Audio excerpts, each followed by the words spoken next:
Boa noite, queridos. Bem, vou fechar hoje os meus vídeos, por hoje, e aí a gente vai finalizar o slide 4, tá? Uma parte maior, um pouquinho mais robusta, onde a gente vai falar das espécies tributárias. Falamos até então de conceito de tributo, de princípios, e aí a gente tem que entender que tributo é gênero, tributo vai abarcar, vai reunir todas as espécies tributárias. Lá no nosso slide eu trago a definição, ou trago, vamos dizer, as espécies que são hoje definidas e aceitas pelo STF, pelo Supremo Tribunal Federal. Tá? Existem outras correntes, mas para fins da gente não abrir muito na discussão, e o Supremo entende o seguinte: são tributos os impostos, as taxas, as contribuições de melhoria, os empréstimos compulsórios e as contribuições sociais. Então a gente tem 5 espécies tributárias, ok? E a gente vai falar um pouquinho agora dessas espécies especificamente. Lá no nosso slide, quando fala no slide que fala de espécies tributárias, eu trago a fundamentação. Então, o artigo tal do CTN, artigo tal da Constituição, é de suma importância que vocês deem uma olhada nesses artigos. Passem os olhos para a gente alinhar um pouquinho da teoria com o que está lá na legislação, tá ok? Vamos lá. Vamos falar primeiro dos impostos. Os impostos estão previstos no CTN, no artigo 16, e ele fala assim, imposto é o tributo cuja obrigação tem por fato gerador uma situação independente de qualquer atividade estatal específica relativa ao contribuinte. Ou seja, quando eu pago imposto, eu não tenho, entre aspas, levem isso com cuidado, nenhuma contraprestação do governo, do Estado, ok? Na verdade, ele é meramente fiscal, para arrecadar, e não há contraprestação, tá certo? Luciano, mas a gente paga imposto para a educação, para a saúde. Sim, e aí lá no nosso início a gente vai lembrar do orçamento. Eu pago imposto para preencher o orçamento, e aí sim, o orçamento vai direcionar. Então, assim, de maneira indireta, eu poderia dizer que há uma contraprestação. Mas na essência, no conceito de imposto, não há contraprestação direta, ok? E aí também é dito lá no slide o seguinte, o imposto ele é genérico, ele atende a interesses gerais da coletividade. E eu não posso vincular a receita de impostos a determinados órgãos, fundos ou despesas específicas.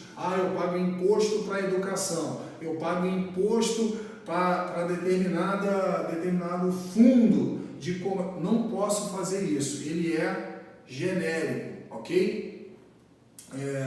A gente tem lá uma definição, eu vou mandar para vocês na próxima aula, acredito, um quadro de tributos, e aí eu vou ter essa definição de impostos reais, pessoais, O que são impostos reais ou pessoais? Reais é quando os impostos vão recair sobre as coisas, pessoais quando vão recair sobre as pessoas. Então, um exemplo clássico, o IPVA é um imposto real porque recai sobre o automóvel que a pessoa possui. Imposto de renda é um imposto pessoal porque recai sobre a renda que eu auferi, ok? Então, a título de impostos, é exatamente isso, ok? Vamos falar de taxas. As taxas, ela tem como fato gerador o exercício regular do poder de polícia ou a utilização efetiva ou potencial de serviço público específico e divisível prestado ao contribuinte ou posto à sua disposição. Percebam o seguinte, a taxa ela ela é antagônica do que o imposto, do que o conceito de imposto. Taxa, quando eu pago uma taxa, eu vou receber uma contraprestação. contraprestação do Estado. Eu tenho que ter, ou eu vou ter um exercício do poder de polícia, a gente vai falar já do poder de polícia, ou eu vou ter a utilização de um serviço. Então, seja ele, ele tem que ser específico e divisível para mim, mas é um serviço de utilização efetiva ou potencial. Utilizo ou está à minha disposição, tá certo? Então, a taxa, na verdade, há essa contraprestação, essa troca, ok? A gente falou de poder de polícia, e o que é o poder de polícia? Na verdade, não tem vinculação direta com a polícia, né? O poder de polícia, na verdade, é o poder que o Estado tem de limitar o nosso direito individual, de falar o seguinte, olha só, exemplo, infelizmente, que eu vou ter que usar, coronavírus está aí. O que o Estado está fazendo? Através do seu poder de polícia, ele está impondo barreiras, né, de movimentação, está determinando que as empresas permaneçam fechadas. Por quê? Tudo isso em questão da saúde, da vigilância sanitária. Então, isso é um exemplo atualíssimo aí do exercício do poder de polícia do Estado, ok? Na verdade, importante só a gente colocar aqui uma observação, que a taxa, né, ela não pode ter base de cálculo ou fato gerador idêntico ao dos impostos e nem pode ser calculada em função do capital das empresas, tá? Acho que são essas observações no que se refere à taxa. No slide, eu vou ser um pouco mais breve aqui para a gente não alongar muito. A gente fala dos serviços UT Simple e UT Universe, que aí são especificamente, a gente está falando de taxas, ok? São serviços divisíveis ou serviços que não podem ser divididos. E aí a gente vai entender que as taxas são vinculadas ali ao serviço divisível, que a gente consegue individualizar, ok? Mudando, falamos de impostos, falamos de taxas, vamos falar de contribuição de melhoria. Quando que eu cobro a contribuição de melhoria? Na verdade, ele é um tributo, né? Essa contribuição é um tributo que visa custear a obra pública.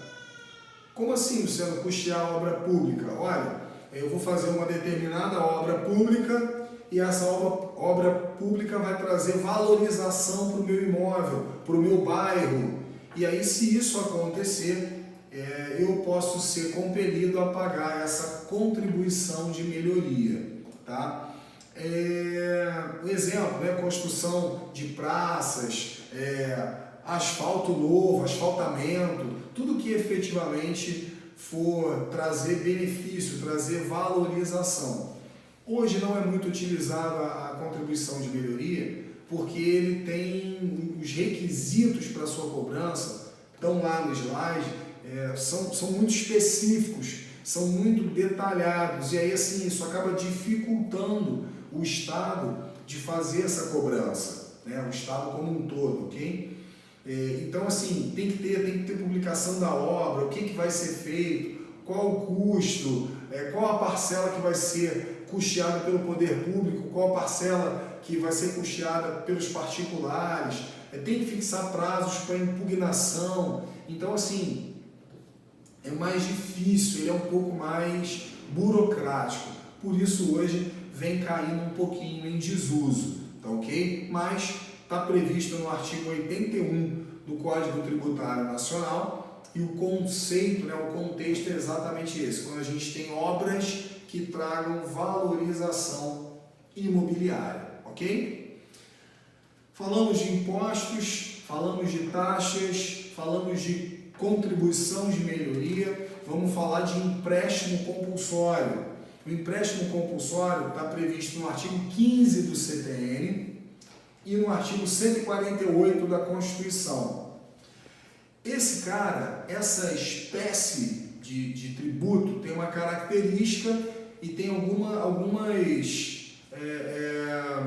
alguns detalhes assim que são importantes. Primeiro, somente a União pode, em casos excepcionais, instituir empréstimo compulsório. Ué, você está dizendo então que ele é exclusivo da União? Isso, somente a União pode instituir empréstimo compulsório. Ué, mas o Estado não pode? O município não pode? Não, não há previsão legal, ok? Segundo, ele só pode ser instituído para atender objetivos de despesas extraordinárias decorrentes de calamidade pública, de guerra ou iminência de guerra. Zelar pelo investimento público de caráter urgente ou de relevante interesse nacional.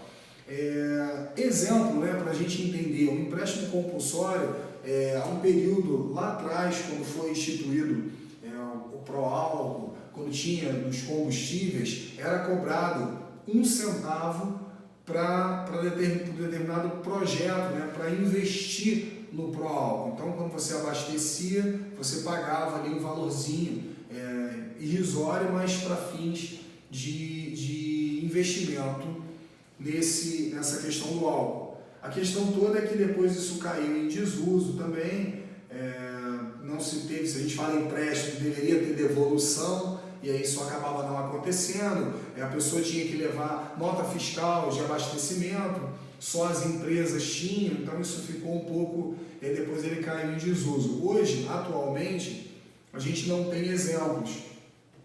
Volto a falar, infelizmente, a gente nessa situação que a gente vive de pandemia mundial, não sei se haveria essa possibilidade para atendimento de despesas extraordinárias. É um caso de calamidade pública em que pese voltada à saúde, se a gente poderia ter um caso aí de instituição de empréstimo compulsório. Não sei, pode ser que a gente tenha aí um exemplo ou não pela frente, ok? Finalizando as espécies tributárias, a gente tem as contribuições sociais. Então vamos lá, para a gente não se perder. Falamos de impostos, falamos de taxas, falamos de contribuição de melhoria e falamos de empréstimo compulsório, ok? Finalizando, a gente tem as contribuições sociais. Contribuição social, a gente costuma chamar ela, é o INSS. Também mas não é só o INSS, É um tributo destinado a custear atividades específicas que não são inerentes à função do Estado. Então, a finalidade ou a função delas é custear a seguridade social, custear determinados órgãos ou fundações. Então, assim, vai ser exatamente uma questão mais de seguridade, de funções que não são tão ligadas à atividade estatal, tá certo? E aí, por exemplo, a gente tem essas contribuições na intervenção do domínio econômico, nos interesses de categorias profissionais ou para custeio da seguridade. Está no artigo 149 da Constituição Federal. Só para a gente não passar direto, as chamadas CID, que é a contribuição de intervenção no domínio econômico, um exemplo clássico que a gente tem hoje é as incidentes sobre os combustíveis, tá certo? Existe uma contribuição social que é paga sobre os combustíveis. O interesse das categorias profissionais ou econômicas, a gente tem aí um monte de contribuição que são feitas, e aí pelos órgãos de classe, OAB, CRC, essas contribuições. E para o custeio da Seguridade Social, que a gente mais conhece, o INSS aí, ok? Havia uma discussão grande se contribuição social era tributo ou não, e aí no slide eu até coloco essa observação e digo que hoje o STF entende contribuição social como tributo, tá? E aí está lá no rol de espécies tributárias. No slide eu coloco que a competência para instituir as contribuições sociais, elas são da União. Então, normalmente, quando a gente falar em contribuição social, a gente está falando da União, mas tem uma exceção aí. Na verdade, os estados, o Distrito Federal e os municípios, eles poderão instituir contribuição, tá certo? Então, eles podem qualquer uma, desde que cobrada dos seus servidores para custeio e benefício dos sistemas de previdência social e assistência social. Exemplo, Petrópolis. Petrópolis tem o INPAS, que é vinculado, né, à prefeitura que cuida, na verdade, da parte de previdência e assistência.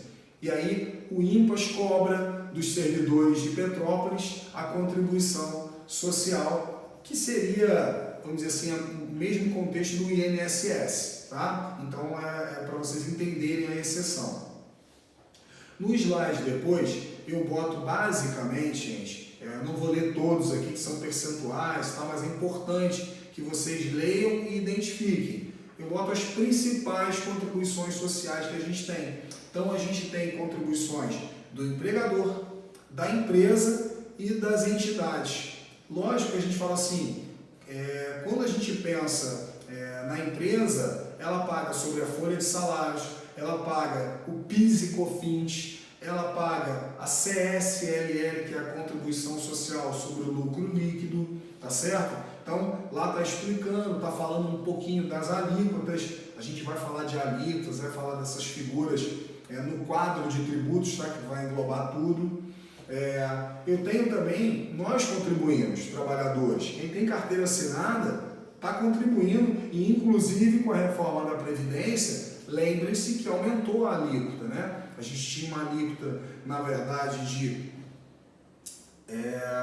8, 9 e 11, e hoje essa alíquota ficou um pouquinho diferente, a mudança da tabela. Eu disse a vocês que nós falaríamos sobre isso, e quando a gente falar especificamente lá das contribuições sociais, a gente vai ver o uso da nova tabela. Mudou um pouquinho, né? Ela hoje está parecida com a do imposto de renda, vocês vão se lembrar que nós falamos isso em sala. Tenho também, e é interessante, ó, toda vez que a gente joga na Mega Sena, tem uma contribuição social já embutida. Toda vez que a gente importa bens, tem uma contribuição social embutida. A gente tem um chamado salário educação, tá? Que as empresas pagam, tá? Então, assim, tudo isso que eu estou falando de maneira que um pouco mais rápida, vocês vão dar uma olhada no slide, vão dar uma lida e aí vão certamente tirar as dúvidas aí. Logicamente, se remanescer, a gente as tira. E só para finalizar, lembra que nós falamos no nosso primeiro vídeo de princípios. As contribuições sociais, elas observam o princípio da anterioridade, mas ela não vai ficar adstrita ou restrita à cobrança no próximo ano. Ela vai estar observando aquele princípio da anterioridade nonagesimal.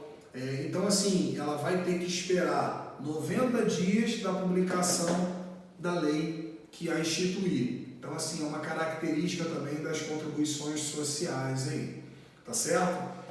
Acho que no que se refere a espécies tributárias, para a gente, eram essas informações que eu tinha a trazer.